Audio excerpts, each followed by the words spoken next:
Welcome back to the Sfas Emes Shir.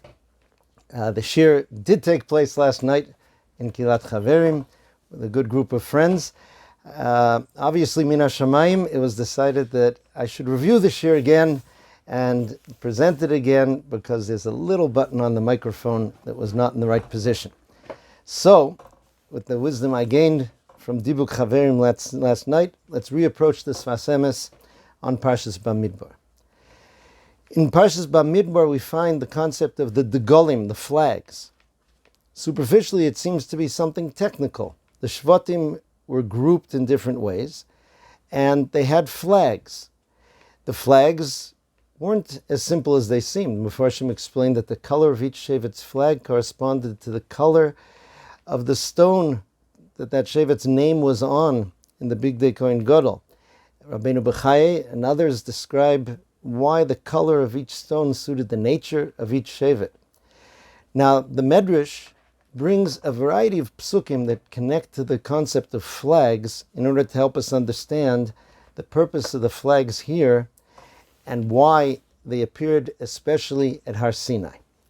So the Medrash says, Hevi ani al beis hayayin. This is a description from Shir HaShirim, saying, he brought me, my beloved brought me, to the house of wine. V'diglo alai ahava. And his flag, his banner, was above me with love. We also find the golim referred to in Lamnatseach, that we say every day between Asher and Voletzion, Yancha Hashem b'yom tzara. And there we say, B'shem Elokeinu nidgol. Right? We will sing out in your Yeshua, and you're saving us. V'shem Elokeinu, in the name of our God, nidgo. We will go with flags. And then it says, Yimali Hashem kol v'shalisecha. Hashem will fulfill all of your requests. So here's what the Medrash tells us. It says that HaKadosh Baruch Hu, right, appeared to Am Yisrael on Har Sinai with 22,000 malachim. Again, malachim are not the little cartoon characters with wings that we imagine, but an emanation of Hashem's will. It's based on a pasuk in Tilim, Rechav Elokim Ribosayim Alfei Shinon. And it says, V'hoyu kulam asuyim degolim degolim. All of the malachim were arranged according to flags. As it says in Shir HaShirim, Dogul Meravova. Okay, the tens of thousands had flags. Now, Kivan Shoro Osan Yisrael Shemasuyim Degolim Degolim, when Am Yisrael saw that they were arranged with flags, Hischilu Misavin Li Degolim. They began to have a tremendous desire for flags. The word mitavim, misavim, represents a very, very strong desire, a very intense desire for the flags. They said, Alavai, which is like halavai.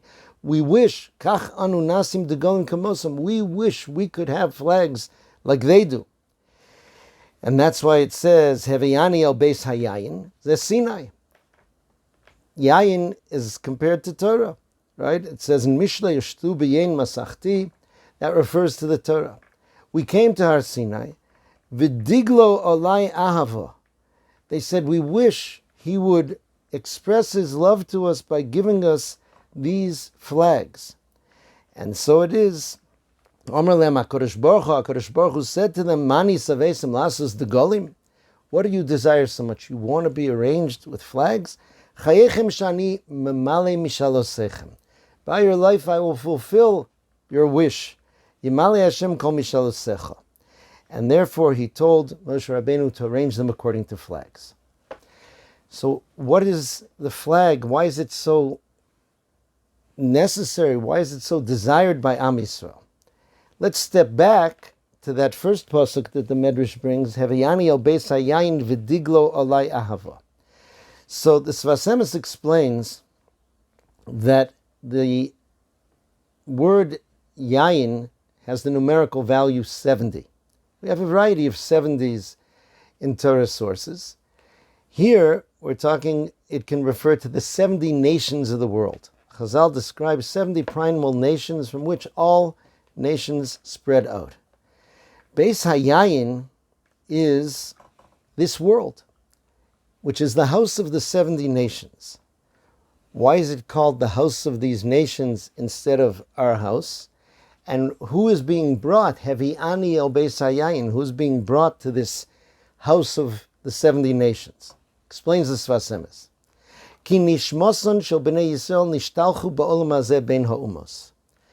He says the neshamas of Am Yisrael, of the Jewish people, are somewhat extraterrestrial, meaning they are sent into this world from elsewhere in order to perform a mission. They take on human bodies and they exist in this physical world, but they come from someplace else for a purpose. He describes it, Veimkan b'mikre. They are here. The word mikre here doesn't necessarily mean happenstance. It isn't an accident, but it means that it's not our natural habitat. It's not our true destination. It's a place where we have a job to do. We're like consultants who are assigned here. He says, Kedei lechabavam. As we perform what we're supposed to do, this brings chiba, this brings us closeness to Hashem. It should be noted, as we mentioned in the previous week, that part of Am Yisrael's tachlis is also to connect all the nations of the world to HaKadosh Baruch Hu through them. Right? That was why the Sfas Emes said, because of the attack of Amalek, there was a flaw in the giving of the first luchos. Had that flaw not been there, Am Yisrael at the first Matan Torah would have been able to connect the nations of the world to Hashem. But he explains like this. He says, the umos ba'olam him be'etzem u'bnei Yisrael b'mikra. The nations of the world are essentially part of the world. The world is made up of many things of many levels. The highest level of creation on this world are human beings, and they are of this world. They are part of this world. But Am Yisrael are not really of this world. Our source is beyond this world. That's our true existence. And the neshamas of Am Yisrael come into this world for a purpose. Now, at Matan Torah, there was a tremendous gilui. Hashem revealed himself in a very unique way. As we say in the Pasuk, Ata reisa ladas ki Hashem hu Elokim ein od milvado. At Matan Torah, you showed Am Yisrael in a way that they could really know and connect with the fact that there's nothing but Hashem in the world. Now, when Am Yisrael experienced this, their neshama, he says, their soul wanted to go back to where it comes from. It was like a magnet. You have to realize that the neshama has different levels. Again, I don't have much understanding about this, but just the terms used in the Sfarim. We have the nefesh, ruach, neshama, chaya, yichida. The nefesh is the life force that we're most aware of here in this world. But it doesn't mean that when we come to this world, we're disconnected from those higher levels. Rav Bloch of Telz explains that you find in Sfarim the description of a human being coming into the world is like a foot going into a shoe. Our neshama goes into the body, but it's really just kind of the lowest extension of a being that really is connected to the highest of places. So here, that foot in the shoe, so to speak, wanted to leave the shoe and go back to its source. And this is what's described also in Shir HaShirim by the beloved saying, Nafshi yotza bedabro. When he spoke, my beloved, my nefesh left. And the Medrash says, this is what happened. The nefashos of Bnei Yisrael left them. V'lo ratzu lachzor le'olam hazeh. They did not want to return to this world. It was not their natural habitat. It was limiting for them. The Medrash says, how did they come back to life? The Torah argued on their behalf. The Torah hechzira nishmasim shel Yisrael. The Torah brought the neshamas of Am Yisrael back into this world. It said to HaKadosh Baruch Hu, Yesh lecha oisa simcha v'horeg anshe beiso? Is there someone who makes a simcha, a joyous occasion? Remember that Matan Torah is compared to a wedding, and all the guests are dead. It's not a happy party. So the neshamas came back. That's why we say in that pasuk that we sing so often, Torah Hashem Tamima Meshivas Nofesh.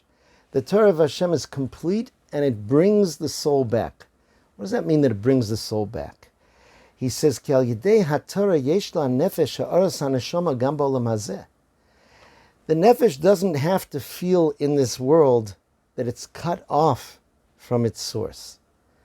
The Torah enables it to be in connection with its source in this world, to have the light of that source, of the neshama, of its higher existence in Olam Hazeh. V'zeh ha'nechama l'nefashos b'nei Yisrael. Torah is that which joins us and enables us to bring our higher selves, so to speak, into this world, and for that to guide us and to be dominant in the work that we have to do in this world. So he says that's the concept of degolim. Why does a flag represent that? He says when it says Yimale Hashem kol mishalosecha, when Hashem said, you told me b'shem Elokeinu nidgol, you want flags, I'm going to fulfill kol mishalosecha, all of your yearning. That was just one request for flags. Why is it called kol mishalosecha? And here's a very powerful line of the Sfas Emes that really shook me when I saw it the first time. Ki ikar mishalos ha'odom ba'olam hazeh leida al manivra. For the main, the primary, the essential yearning, quest of a person in this world is to know al manivra. What was I created for? Umatikun amidoso ba'olam. What am I supposed to fix, accomplish in this time that I'm here in this world? Life is a very relatively short, temporary presence in this world, and a person knows that it's not random, but what am I supposed to do? Why is it? That was their jealousy of the Malachei Asheres. HaKadosh Baruch Hu revealed to them at Matan Torah these Malachim, and the fact that the Malach had a degel represents that a Malach has no doubt about what it's supposed to do. The Malach, which really means a shliach, it means something which is sent by HaKadosh Baruch Hu for a specific purpose. Its very existence is that mission. There's no doubt about what it's in existence for. That's what we wanted. But, says the Sfas Emes, Ba'olam hazeh I efshar leida. In this world, it's impossible to know that.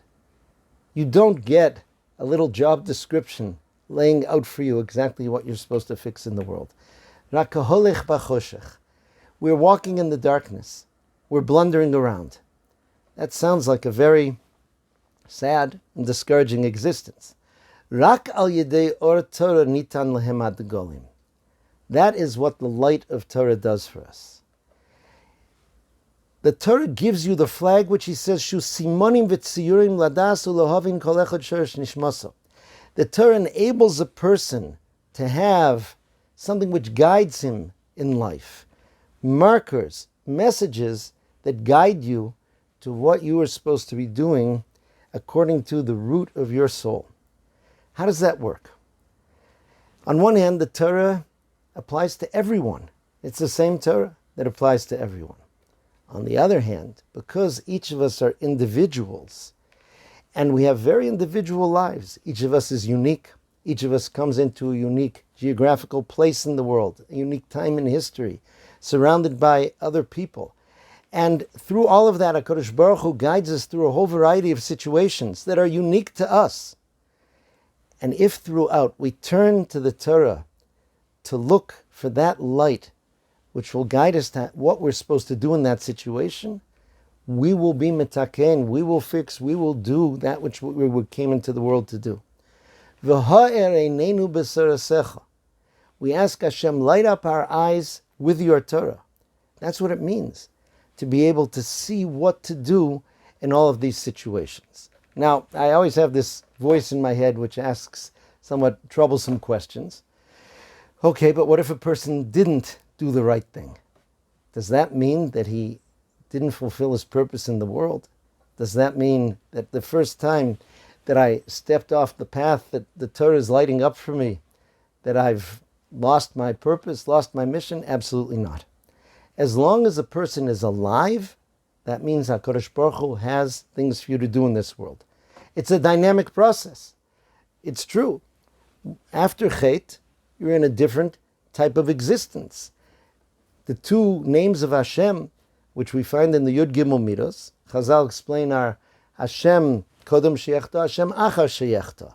I'm Hashem before you sin. I'm Hashem after you sin. Rav Hutner in the Pachad Yitzchak explains that name of Hashem, which is called the Shem Havaya, which is the name of existence, means that it's true. There's a universe before Chet, and theoretically, that universe, your world, should stop at Chet. HaKadosh Baruch Hu gave you life, and you took the life that He gave you and used it against His purposes. You would think it would be over. But Hashem immediately creates another world for you, the world of tshuva. That's the second Shem Havaya, Hashem Achar Sheyechta. And in that world, you also have a mission. And the terms of the mission are determined for you by the Torah. Whatever you've done, wherever you've gone, as David HaMelech says, Im esak shamayim shom ata. If I go up to the heavens, you are there. Right? Ered Shaol, right? Vatzia Shaol hineka. And if I go down into the very depths, you're there as well, and guiding me. That's why Am Yisrael never want to leave this world and go back to that wonderful existence where the nefesh and the ruach and the neshama are all connected without any difficulties of this world.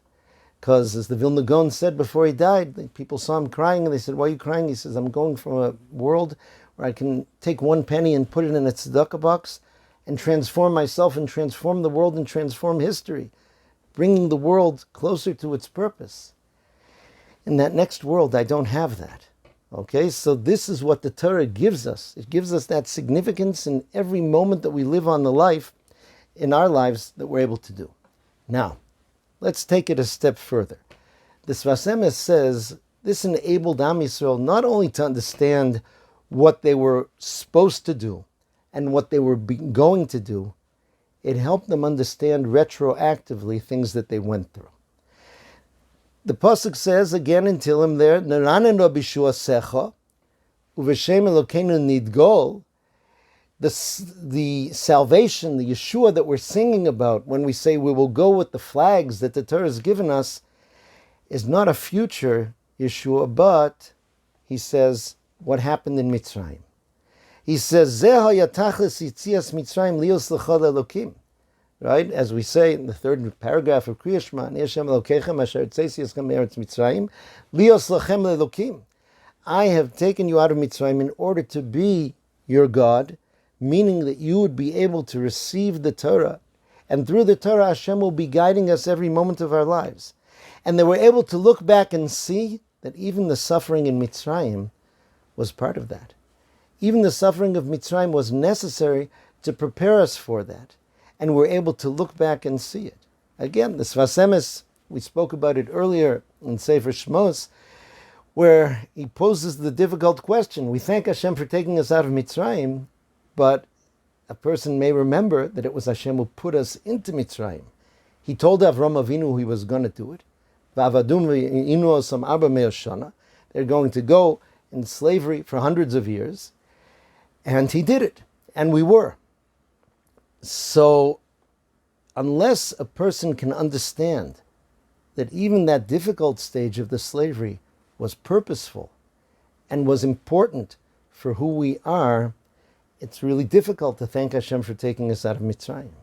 Here, when they received the Torah, not only received the Torah, but received the Golim, meaning they realized that they were prepared to be able to each have their individual mission in life through the Torah, and to reach their purpose, they sang out. Now again, a voice I have in my head asks the following question. There were some Jews in Yetzias Mitzrayim who were born into slavery during those 210 years. They lived their lives as slaves, and they died as slaves. They weren't there for the night of Yetzias Mitzrayim. They weren't there for Kriyas Yamsuf. They didn't get to sing out about that Yeshua. How can we say that it was purposeful, so to speak, for them? It's a difficult question. There are a variety of approaches. One is the following. We have to understand that the Jewish people are individuals, but there's also something which is called Klal Yisrael. Klal Yisrael is not just made up of the many Jews who exist in my generation, not just the Jews who came before me, but all Jews throughout history. from the beginning of time until the end of time. That's Klal Yisrael. And Klal Yisrael goes through things nationally through individuals who go through things. So even if someone is not physically in this world, a member of Klal Yisrael does experience that idea of Yetzias Mitzrayim, does experience the idea of Matan Torah. This is part of what's said, that all the Jewish neshamas were at Matan Torah. Right? In the kindergarten, they say that means you were at Matan Torah. Not just those who came after Matan Torah, but those who came before. Everyone was able to experience Matan Torah. Death to Am Yisrael is not as final as the world views it.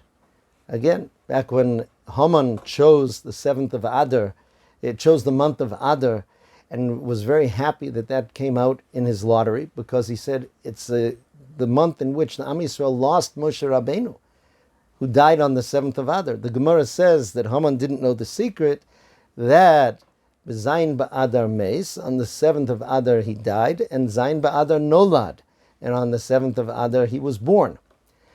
Now we ask the question, it's very nice, but what difference does it make that he was born, his birthday was on the same day that he died? He still died. Haman was right.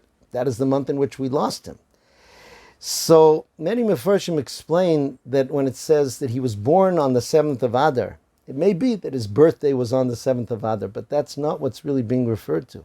Haman didn't understand that on the day that Moshe Rabbeinu died, on that last Zayin Adar of his life, he was born. Because to a Jew, death is a transition, and death is really birth. It's a transition continuing on in life and continued existence. That, I believe, is part of the idea of addressing those Jews who were through the beginning suffering of Mitzrayim and weren't there at the Yetziah. So now it says the completion of the process was Nigmar Ato, Kshenitan lehem amachnos u'degolim, when they were given these arrangements of the camps and the tribes and the degolim, vehemid kol echad al mishmarto, v'nigmru liyos tzivas Hashem. Each one was given his assignment, and they became this army of Hashem. Now, we don't know, most of us, which tribe we come from particularly. That is part of Hashem's plan. We remember that Yaakov Avinu, when he gave brachas to each shevet, who each bring a certain power to the national body of Am Yisrael, ish kibirchaso berach osam, he blessed everyone with those brachas. Meaning, we have mixes of those talents and approaches in us, and through the Torah and through following our true connection to Torah, we reach our own individual flag, and we're able to do that. Okay, so this is what Am Yisrael were able to understand, and this is what they went through at the time. This helps, again, with something, I've mentioned it before, but I believe it's worth mentioning again. There's a very beautiful movement which is out there. It's based on things that are in Sfarim. And I guess, I don't know if it's officially called this, the Thank You Hashem movement. They have all different publications, and they have little stickers and different things you can put on that say Thank You Hashem. People have different customs they've taken on. Before the beginning of a Shabbos meal, everyone says thank you to Hashem for something that they're thankful for. And what is found in Sfarim is that the more a person thanks Hashem, the more they will be able to see His revealed good in this world and reach Yeshua's. Now, the problem is that part of what that's based on, which is this understanding that, listen, as bad as things are, there's always something to thank Hashem for. And we saw this in a Sfas Emes in Sefer Shmos, where he says that's part of the idea of Am Yisrael starting out at the true bottom point of their existence. Physically, as slaves in Mitzrayim who really had no existence. Spiritually, having reached the Memtes Sharei Tumah in Mitzrayim, that lowest point of Tumah. So every place that Am Yisrael are is a step out of Mitzrayim. We could have been in Mitzrayim, so to speak. But it's very hard to reach a sense of thankfulness through that approach of it could be worse. Right? Let's imagine a person who just got his pink slip. He was just fired from his job. And he's sitting there depressed. So somebody comes over and says, you know what? What you should do now is thank Hashem for what you do have, right? You have legs. If you were unemployed and without legs, that would be a lot worse. Many jobs you can't get if you don't have legs, right? You have eyes, you can see. You're wearing clothes. If you were unemployed and no clothes, that would be much worse. If we really imagine it, that really won't raise the spirits of that person. He'll probably chase that cheerful person away and say, leave me alone. Okay, I just lost my job. I don't know what I'm going to do. I don't know how I'm going to pay my bills.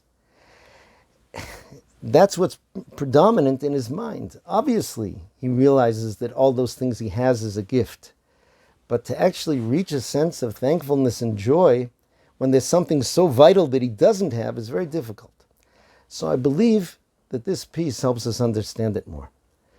This piece makes it clear that our existence in the world is not as a customer, but as a shliach, as a messenger, as a soldier, as he said in this Sfas Hashem, in this army of Hashem. If you imagine a customer, let's imagine a person who reserves a room in a very fancy hotel. And he comes to that hotel, and he's looking around after putting down his suitcase, putting on and off all the little lights and the little switches and the air conditioning, and he goes into the bathroom, and there's a sink, but there are no faucets and no tap. At first he thinks it must be one of these very high-tech sinks. He waves his hands in front of it to see if water comes out from somewhere. It doesn't. He tries talking to it. It doesn't. So he calls downstairs. The manager comes up, and he tells the manager, I'm sorry to disturb you, but the bathroom, the sink, has no faucets, no tap. The manager says, well, did you see the beautiful carpeting we have in this room? Yes, I do. It is very beautiful. Did you notice that the mattress on the bed is the finest mattress money can buy? It's very expensive. Do you see the view that you have from this window? You have so much to be thankful for in this room. Why are you focusing on one thing that you don't have? He says, for goodness sake, there's no sink in the bathroom.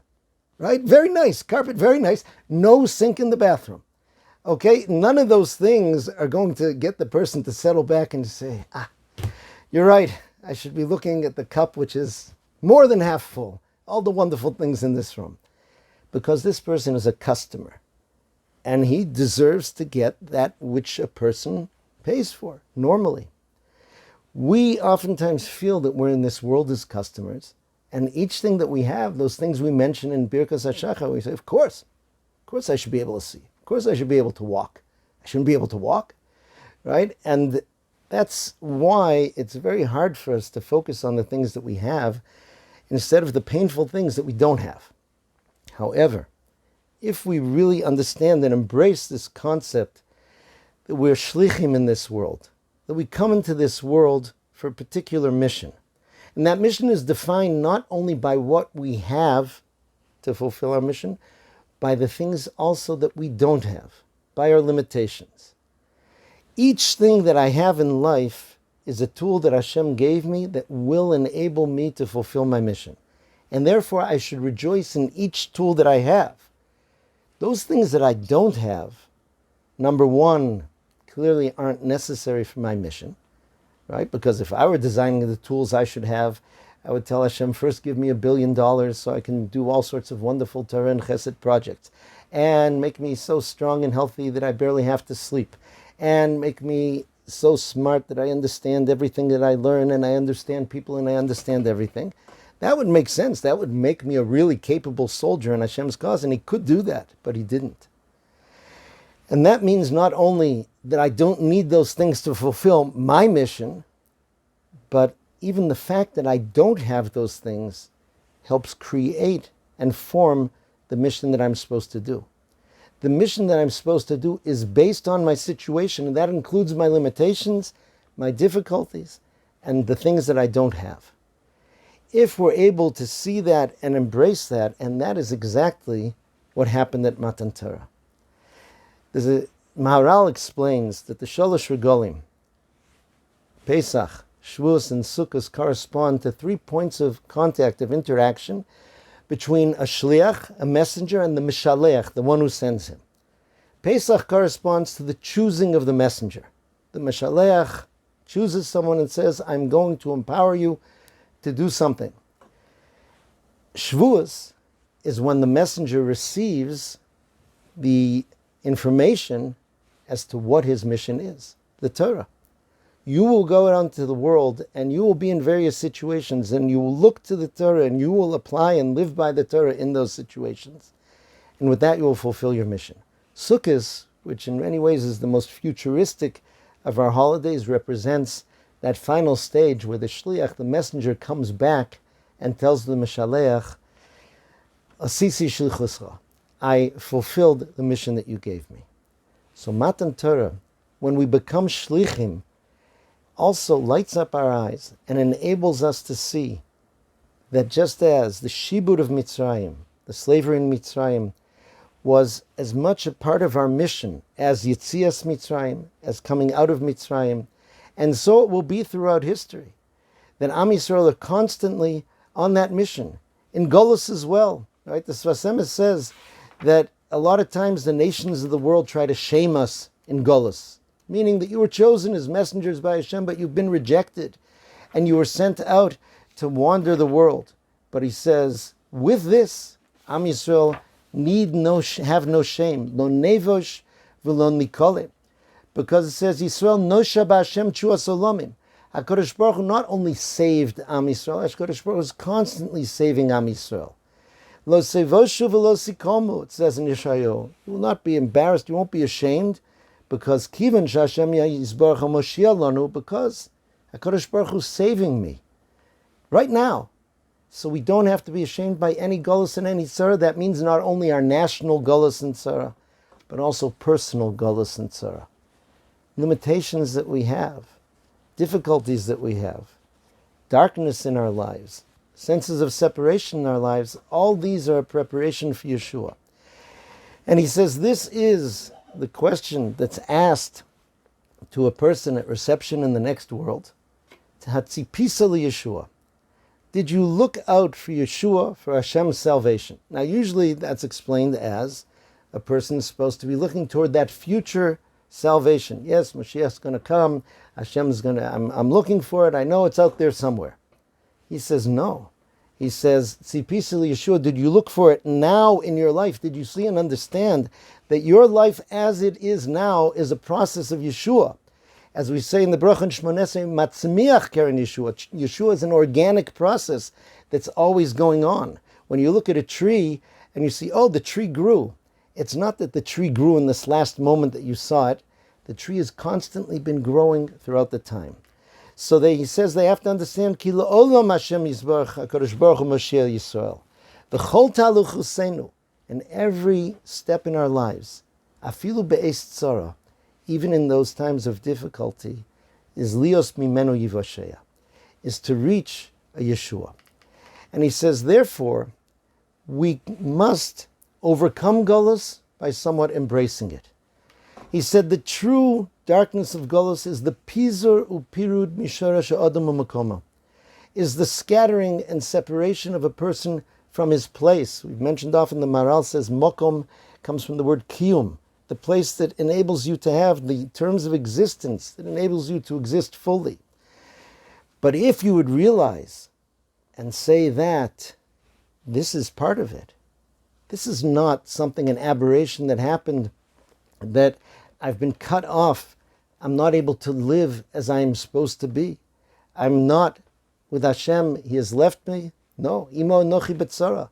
He's here and He's guiding us in this path as well. And then we are going to be revealed to us once again in the future, just like by the Degolim, exactly how all of those different events in all of our lives were part of that amazing story of Yeshua. As Reb Nachman Reb Breslov used to say, every place I'm walking to Eretz Yisrael.